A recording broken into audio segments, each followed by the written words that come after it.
In these uncertain economic times, it's easy to be worried about protecting your wealth, your hard-earned savings, and your family's financial future.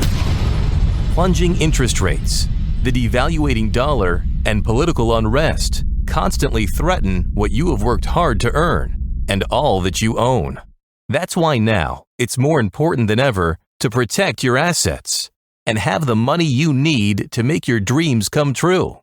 Welcome to the Global Wealth Fortress Report with successful global entrepreneur and wealth preservation expert Joel Nagel.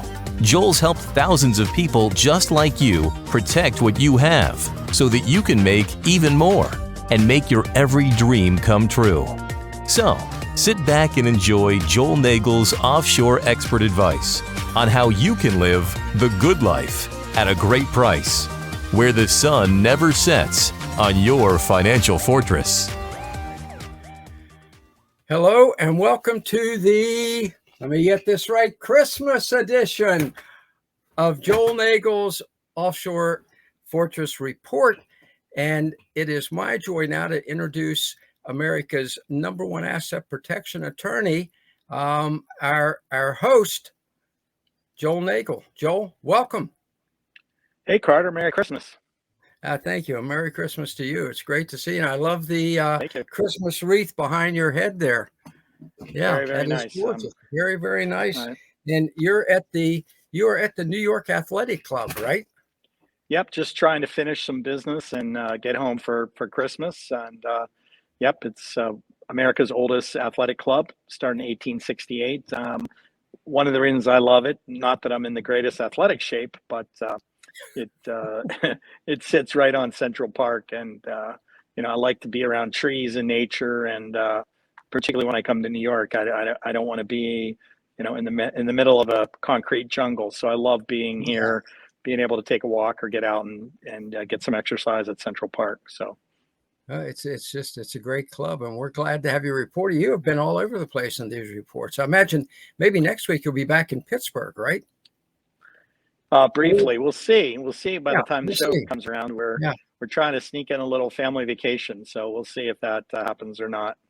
Fantastic. Well, we want to, it's so funny because before we came on, I decided, sometimes people don't understand how vital asset protection is. So you know what I did? I decided to Google the question, why you need asset protection, right? And just to show you how vital this topic is in today's world, within less than a half a second, 399 million responses came up. I mean, that's just absolutely incredible. Excuse me, that's my wife calling me. Let me turn that off here. Well, if your wife calls, you gotta take that, Carter.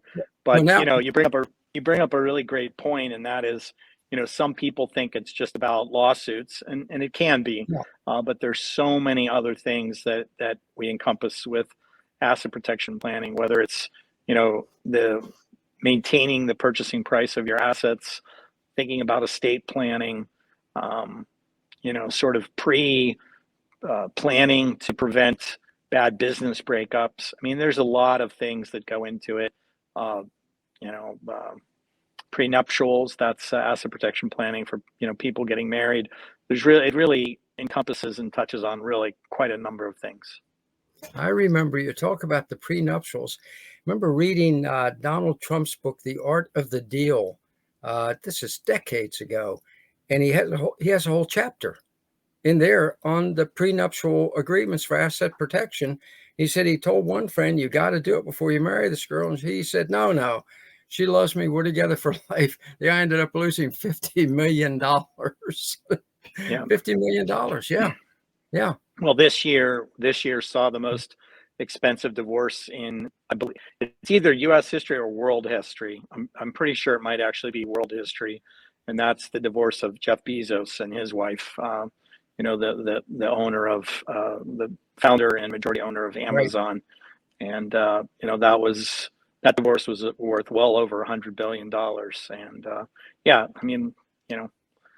I think a little bit of asset protection planning, 10, 20 years ago might have completely changed those dynamics. But yeah, she ended up a billionaire. Absolutely. Yeah, well, to put up with that guy all those years, she deserved $1 billion. I think, I think, Well, I that's don't, a different issue. yeah, I don't want to belabor, but I think there was just a settlement in Saudi Arabia yesterday for 700 billion.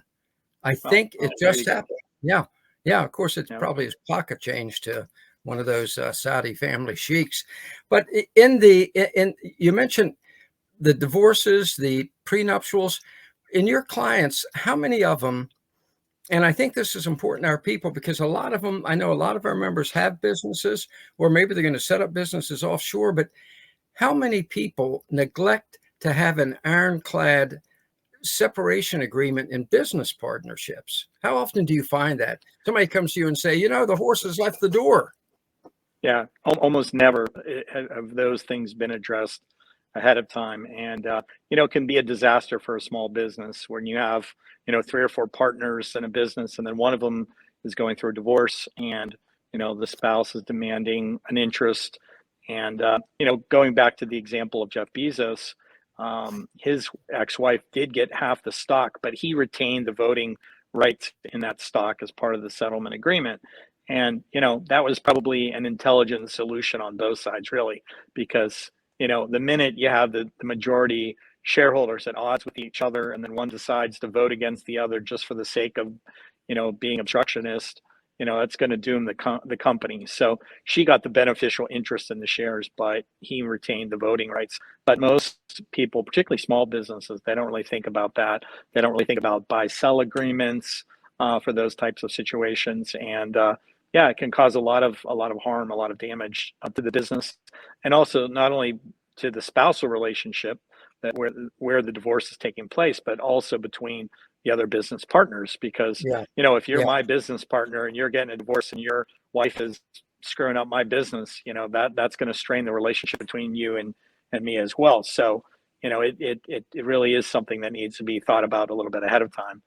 When it comes to clients, I would say that generally most people, particularly young people, they don't really address this issue.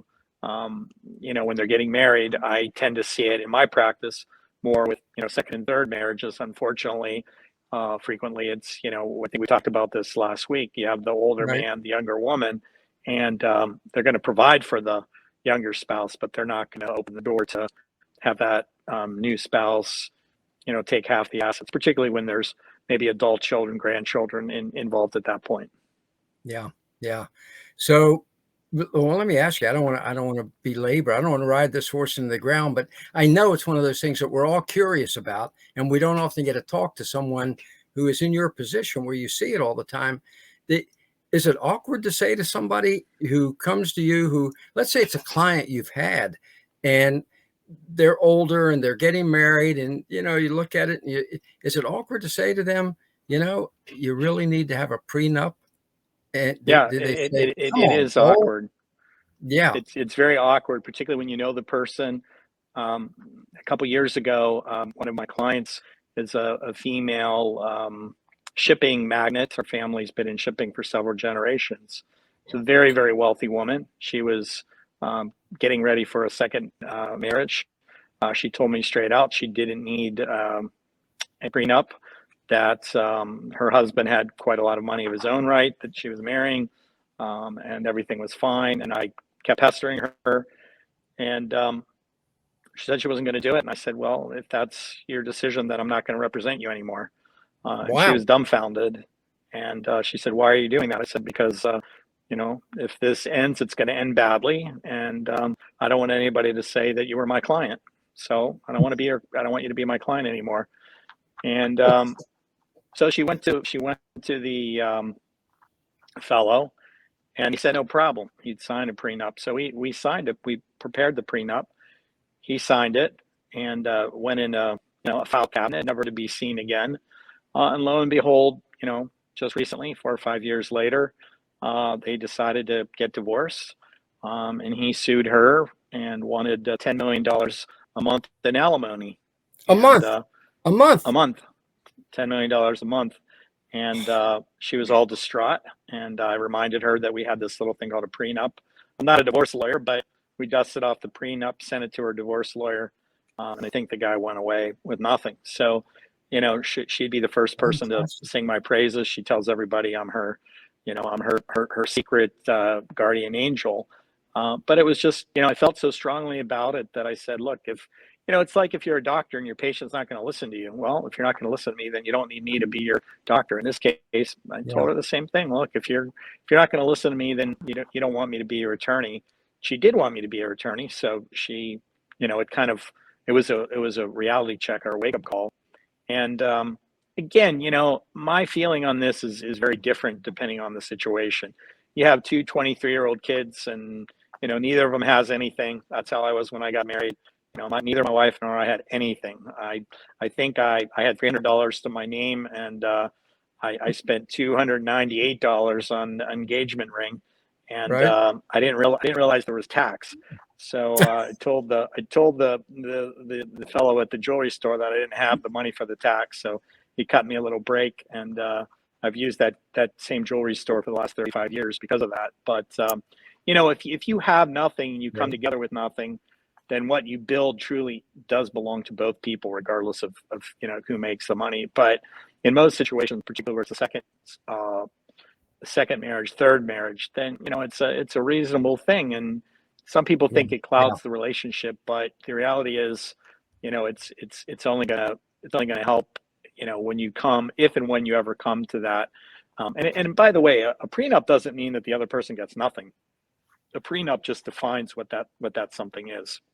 Okay. So, Okay. that's important to remember too. All right, let me ask you this, because we're the offshore club. A lot of our people either are preparing to go offshore or they're offshore. They're already expats. If you are offshore, okay, now this may seem a strange question, and I want to make clear I am not intending to do any of this, but if you are offshore and you divorce your wife who is in the U.S., does that help you escape alimony and all that kind of stuff? Like, let's say I'm in, now again, this is not an example from my life, but let's say I'm in Honduras and my wife is here and I'm living in Honduras and I file for divorce. Can I say, tough, I'm divorcing you in Honduras and you don't get anything? What a Yeah, I story. mean, you can certainly take that position. I mean, there's ways to counter that, but let's back up a second and talk All about the right. ways the courts get jurisdiction in matters, in litigation matters, including in divorces. They can get what's called subject matter jurisdiction, meaning jurisdiction over the subject, right? And it can be in the form of what's called in personam, meaning jurisdiction over the person, or in re, Right. res, Latin, meaning the thing. So they can get jurisdiction in the case of if they have jurisdiction over the person or they have jurisdiction over the thing. And what we try to do in asset protection planning is we create a new juridical person offshore, let's say a trust in Belize or the Cook Islands. So, and then we move the assets to that jurisdiction. That's the thing, right? So now the person is overseas and the thing is overseas, and it makes it very difficult, if not impossible, for courts to really get involved in those types of situations. But if you're still in the U.S., then they're going to have jurisdiction over you. And if you have Right. things like property, your house, your IRA, your pension, things like that that are in the U.S., the courts will get through, they'll get jurisdiction over those things because of the concept of in re jurisdiction. So, yeah, can you do it? Yes, but is that better than doing asset protection planning ahead of time before the divorce? Absolutely not. The other thing I'll just mention is, they have a deadbeat, I think they refer to it as like a deadbeat dad law. And it was designed for fathers trying to skip out on child support to kids moving overseas and then, trying to do exactly what you said. Right. And it is very difficult, particularly if the assets are gone. It is difficult for the courts to order the person to comply with with their obligations. But one little thing that was introduced in Congress, I think it was 6 or 7 years ago now, in those types of situations, they can refer that matter to the INS, Immigration Department, and they can have your passport canceled or frozen. And so if you're someplace ensconced in Honduras or wherever, and you're perfectly happy there and you're never going to leave for the rest of your life, you might be able to use that strategy. But if you ever want to get on a plane and fly anywhere else, then all of a sudden you find out your passport's not working. Now, Right. some people would say, well, that's why, that's why I have a second passport, or that's maybe one of the reasons why I would want to get a second passport. Let me put it this way. If you're in that situation, whether it's child support, divorce, a bad business breakup, whatever, and you retreat yourself overseas and your assets are overseas, so you're making it very difficult for the other side to get jurisdiction over you, either in personam or in re jurisdiction. The chances of them being willing to settle at a much more reasonable number is probably greater as well. So Good. it's Okay. you're crossing the line. You might get into some things if you do it after the fact. That's called a fraudulent conveyance, and that could potentially have criminal ramifications. But if you've created, let's say, a trust a couple years in advance, put all your assets in it, you move overseas, you divorce your spouse, and they bring some kind of case against you, and you're not there, and the assets aren't there, that's going to be a really huge uphill battle for that person. So, Good. thinking about these types of strategies, it is designed to make sure you're no longer the low-hanging fruit where somebody can just swoop in and freeze your bank accounts and take all your assets. Do most, you're talking about the offshore trusts now, do most wealthy people have a considerable amount of money in an offshore trust in your experience? How about your wealthier clients? Do all of them say, look, take $1 million or 10 or 100, I don't know, and say, put that in an offshore trust so it isn't attachable? Yeah, virtually all wealthy clients have offshore trusts. In a lot of cases, they're not really trying to get a tax benefit. That's the sort of the misnomer. Like, I'm going to move money offshore, I'm going to save taxes. The reality is it's tax neutral. So you don't pay any more tax and you don't pay any less tax by having an offshore structure. But what you are doing is exactly what we've just been talking about. You're removing the situs of the assets. You're making it very difficult for anybody to get at them. And I really hate at Christmas time just talking about divorces, but what I see for a lot of my wealthy clients, Right. they've already resolved that for themselves one way or the other. They're either married very young to somebody that is rightfully entitled to half the assets, or they have a spouse they married much later, and there's a prenup involved. What I'm seeing more frequently with these types of structures are people that are thinking about their children and their grandchildren and the possibility of those people eventually going through a divorce, and making sure their children and grandchildren aren't going to lose their estate, their inheritance, because they made a bad decision, involving who they married. And so we see a lot of, we get requests to use these types of structures to make sure that the children and the grandchildren don't have any what's called a vested interest in the asset. So the asset's offshore, it's there for for the grandson, but the grandson doesn't have any control over when he gets it or how much he gets. And by doing those things, the distributions can be made to that person, but they're not considered to be part of their marital estate if they get married. So in some ways, this type of planning, if it's done well in advance, is even more powerful than a prenup, because you as the parents are controlling that rather than expecting Junior to, think about it or bring it up with their fiance, they're 25 thinking about getting married, which is probably a no-go for a lot of those types of situations. So, I do see that the use of trust as being very commonplace. There's also a lot of other reasons why people are interested in those things. They want to invest in things you can't invest in offshore. They want to hold gold. They want to hold foreign real estate. They want to hold foreign securities, foreign currencies. The world is a big place, and Right. most clients, when they get to that level financially, they don't want to have all the proverbial eggs in one basket. And when I say one basket, I'm talking about the U.S. basket. So from a litigation perspective, but also from an investment perspective, they're looking at other types of things that you wouldn't be able to buy at Fidelity or Schwab. mutual funds and U.S. stocks and bonds. They really want alternative foreign assets, and those types of assets can be acquired and held much easier in the kind of foreign structure that we're talking about. So if you have an offshore trust, and do you get any interest on it? I often wonder that. And let's say you have, $10 million in an offshore trust. If you have it in a U.S. bank, you get minuscule interest.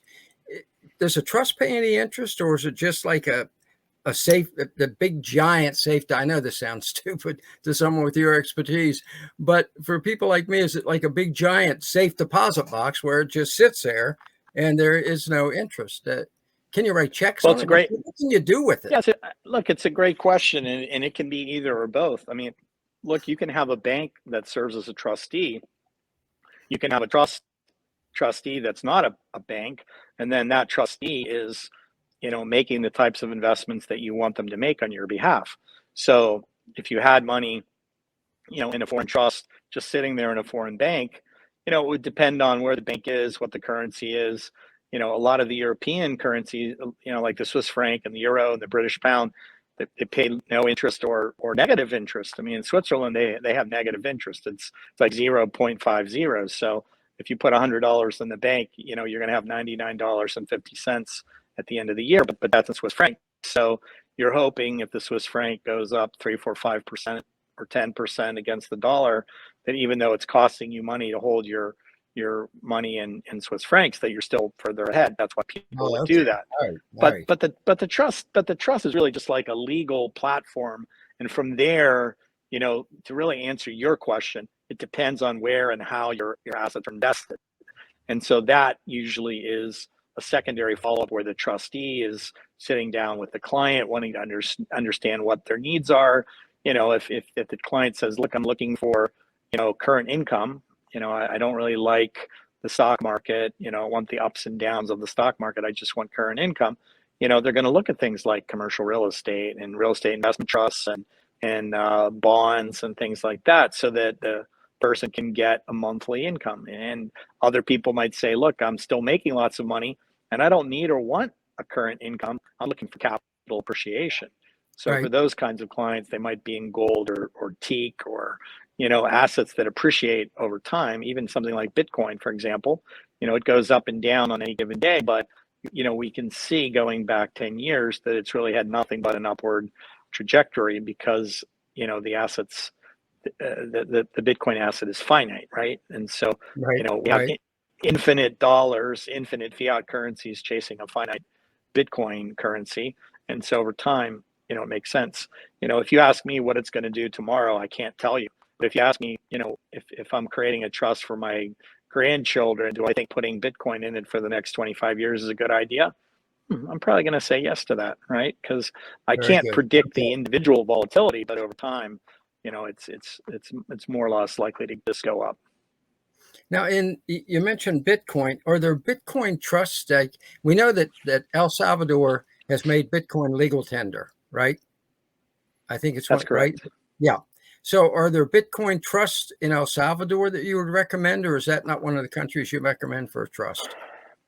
Well, it's not necessarily a country that we recommend as a legal jurisdiction for the trust establishment, but that doesn't mean that an offshore trust can't invest there. They can invest in, the country of El Salvador. They can invest in Bitcoin. They can invest in other cryptocurrencies. It's really more about, for us as the lawyers, we have to create the legal structure that's flexible enough to allow the client to achieve whatever their goals and objectives are. So if the goal and objective is to invest in cryptocurrency, we're going to make sure that the trustee is versed in that they have access to, cryptocurrency exchanges and know how to interface with Coinbase and, crypto.com and all these different types of organizations. All right. So let me ask you, if for an average person, like I would say, I would bet the average Offshore Club member maybe has 250,000 in savings and in assets, not counting their home. Okay, not counting their home because homes go up so much. Do people with that kind of money put any stock in an offshore trust, or would you say, look, folks, that's not really enough to have an impact, so don't do it? Yeah, What story it's a there? great question. It's a great question. I mean, there are costs to setting them up and operating them, and that's something that everybody has to look at for themselves individually. It also depends on their risk profile, because if you told me that you were, a 27-year-old obstetrician who just got out of residency and you were making 50 grand a year, but you have, the next 30, 40 years ahead of you of delivering babies, then I would say absolutely you should spend whatever it takes to set up the most comprehensive structure. On the other hand, your 50-year-old English teacher with $250,000, I'm probably not going to recommend any kind of trust structure. But that doesn't mean that there aren't asset protection techniques that they can, look at. It might not. It's not necessarily the same as transferring assets to, a separate juridical person, which is what you're doing in a trust scenario. But there are other techniques. Maybe it's, acquiring some metals and placing them abroad, Right. setting up a foreign crypto account. I mean, there are things that you can do that are actually even free. So, I promised this to you a while ago, and over the holidays, I'm going to finish my book, which is 15 Global Great. Strategies to Protect Your Wealth. And, Great. at least 5 of them will be for people that have, very, very low assets. Because, again, I don't think this is just the purview of wealthy people that want to protect and save their money. Everybody wants to save and protect their money. So we're gonna have at least several techniques and strategies that have little or no costs. So I think, well, we want to make sure we have something in there for everyone. That's great. That's great. And this year, you think this is going to be finished up by Christmas, by New Year, somewhere around We're there? working on it. We're working on it. I'm like I mentioned to you before, we're trying to have a little Yeah. family getaway over New Year's, and that's going to be my thing. If we pull it off, I'll just turn my phone off and go sit out on the balcony and finish writing my book, and I'll share more of that with you early in 2022. Nope. We appreciate that. And one more question. You're at the athletic club, and we don't take up. It's gorgeous here. We don't want to take up your whole afternoon, but the setting up a business offshore. I know I got an email from an offshore club member who I think is in another country. I passed it on to you, who said, I need assistance from someone who understands setting up an offshore business. Are there ways to set up an offshore business that help protect your assets, both from the U.S., and from the country where you're setting it up in Central? Oh, sure. South America? Yeah, I mean, that's generally where we get into multiple tiered structures. Maybe we'll create a trust, and then we'll put the shares of a foreign company into that trust. It really depends on what the client's trying to do. We have to find the right kind of trustee, that wants to work with with the client. Some trusts, like big banks in Switzerland, they're only interested in clients that have their invested in stocks and bonds and mutual funds, things like that. But there are specialized trust companies that understand how business works. They're used to owning businesses and interfacing with the client, to make sure that the client can achieve their goals and objectives. So it's really a bit of a more in-depth discussion. I feel like we could do a whole program on that question. Well, I think we probably should, because I think more and more of our people, as they want to move offshore, are going to think in terms of, while I'm there, I'd like to set up a business and make some money, particularly with all the remote apparatus now. So let's agree to do that in a future episode. I think that'd be very valuable. And obviously, yeah, and I'm sorry we spent the whole Christmas edition talking about divorces and prenup and divorce and lawsuits and things like that. I didn't really know we were going to go there. Last week we talked a little bit about my personal background. That was kind of a fun topic. But, that was fun. Yeah. I mean, it's a real thing, and I think next week for New Year's we really ought to talk about what's happening. Now that the Build Back Better bill has been submarined by Joe Manchin. I think there's some interesting planning opportunities out there for people. Some that are still trying to run around and do things this year. That's one of the reasons I'm in New York right now. But for other people, it's really New Year's resolution, getting off to a good start and figuring out how to plan things as best they can for the new year. For the coming year. All right, then one more question, which is actually a request, since you are in New York and we are not. Can you show us the view out the window of Central Park at Christmas in the Big Apple? Sure, I'd be happy to. And I have to turn around here. I'm talking to you from my phone, so I don't have really a great technical setup. But I'll just turn the phone around, and you can see. There it is. Wow. There's Central Park, and you can see it's dusk here. It's it's little. I don't know exactly what time it is. 4:30, and pretty soon all the lights will be on. But it's really a magical place. It's unfortunate that the COVID regime is in place. It is very, moving around here is a bit challenging. You have to show your vaccination card everywhere. A lot of things are closed, either because of people being unable to get employees, or their employees have COVID, or they just quit because there's a lot of these government programs out there so that their people are getting paid to not work, and so the businesses are literally competing with the government to attract workers. And I hear it over and over and over again. Wages have had to basically spiral to get people to come back to work. Then some of the businesses look at it and say, well, we just can't afford it. So they're shutting down. And when I walk around here in New York, it's Christmas time. It's beautiful. You have a lot of lights and things, but every third or fourth store is closed, and that's kind of heartbreaking to see, honestly. So where I'm from, Western Pennsylvania, we don't really have that dynamic. I mean, everything is, we probably don't have the boom bust cycle of a place like New York, but I think things are struggling here a bit. They're talking about Omicron, and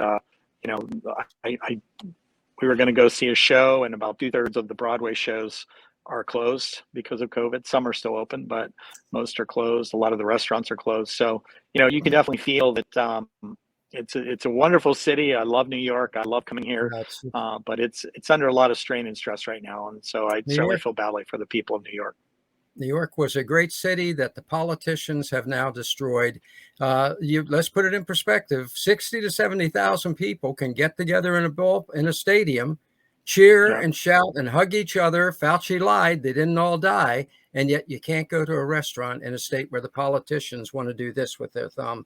Sad state of affairs. It will not be back. Yep. It will not be back. Well, so we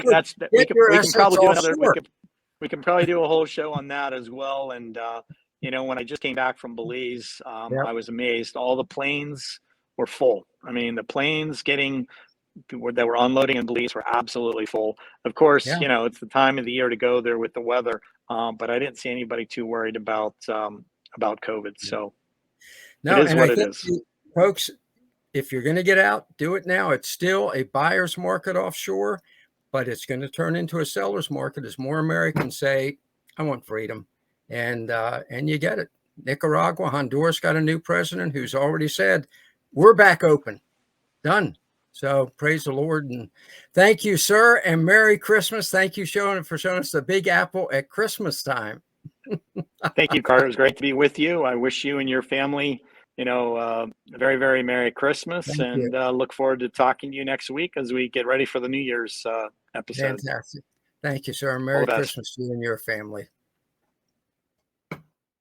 Thanks for joining Joel Nagel and the Global Wealth Fortress Report, a whole new approach to asset protection and estate planning so that now you can live the good life at a great price, where the sun never sets on your financial fortress.